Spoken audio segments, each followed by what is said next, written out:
আসসালামু আলাইকুম। যে যেখান থেকে আমার ভিডিওটা দেখতেছেন সবাইকে অনেক অনেক ধন্যবাদ। সবাই নিশ্চয়ই ভালো আছেন, আমিও আলহামদুলিল্লাহ ভালো আছি। আজকে আমি কই মাছ দিয়ে বেগুন দিয়ে আলু দিয়ে রান্না করে দেখাবো।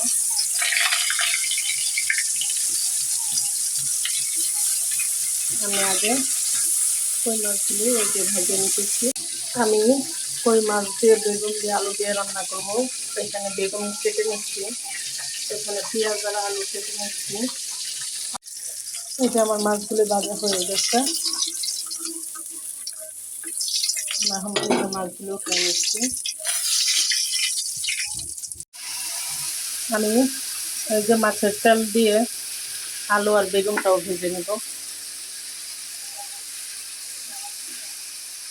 আমি আলু আর বেগুনটা ভেজে নিতেছি, পরে আমি কই মাছ দিয়ে রান্না করব। আমি বেগুন আর আলুতে কিচ্ছু দিব না, সামান্য একটু লবণ ছিটিয়ে এটা আমি হালকা ভেজে নেব। ভেজে পরে আমি তরকারি বসাই দিব।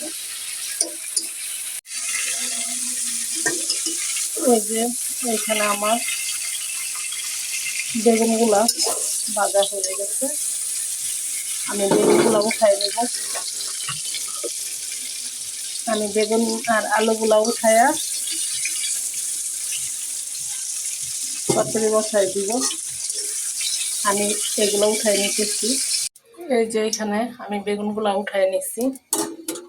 এখন আমি এটাতে পেঁয়াজ দিয়ে দিলাম,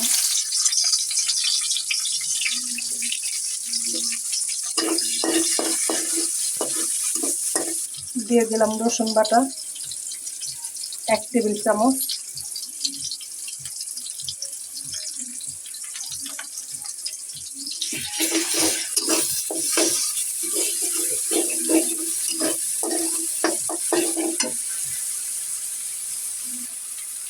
দিয়ে দিলাম হলুদের গুঁড়া,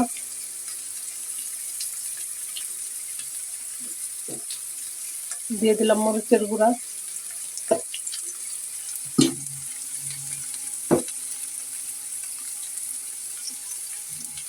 আমি একটু লবণ কমই দিব, বেগুনগুলো ভাজার সময় আমি লবণ দিচ্ছিলাম।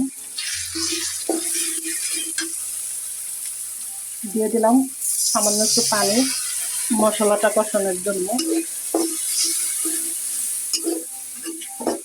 আমার মশলাটা কষানো হোক।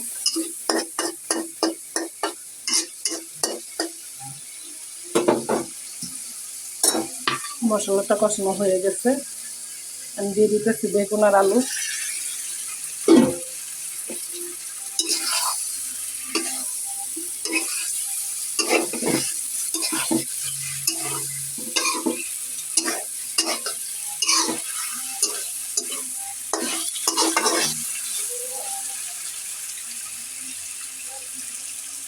আমার বেগুন আর আলুটা কষানো হোক, পরে আমি একটু পরে ঝোল দিয়ে দিব। বেগুনটা আমার কষানো হয়ে গেছে, আমি দিয়ে দিতেছি পরিমাণ পর্যন্ত ঝোল।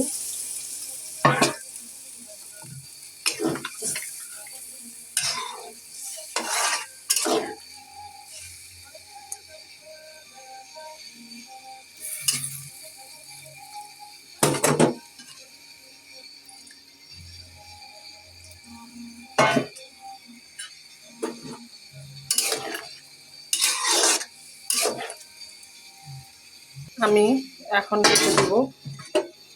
ঝোলটা একটু কমে আসলে আমি মাছটা দিয়ে দিব। এই যে আমার তরকারিটা ঝোল অনেকটা টাইনা নিচ্ছে।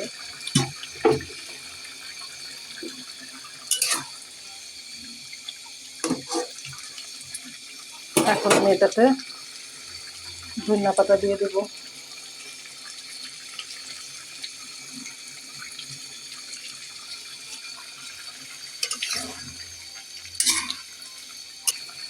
দিয়ে দিতেছি মাছ।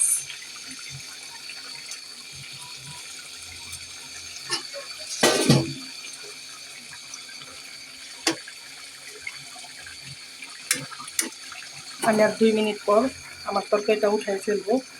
আমার তরকারিটা হয়ে গেছে, 2 মিনিট পর উঠাইয়া পর আপনাদের দেখাইতেছি কেমন হয়েছে।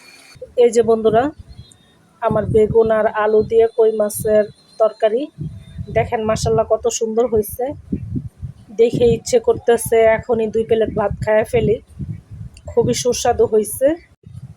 এই যে আমি বেড়ে নিচ্ছি, দেখেন কত সুন্দর, কত লোভনীয় হয়েছে, খাইতে খুবই সুস্বাদু। আপনারাও এরকম করে আমার মতো রান্না করে খাবেন, খেয়ে আমাকে কমেন্টে জানাবেন। আমার চ্যানেলটা সাবস্ক্রাইব করবেন, লাইক এবং শেয়ার দিয়ে আমার পাশে থাকবেন। আজকে বিদায় নিতেছি। আল্লাহ হাফেজ। আসসালামু আলাইকুম।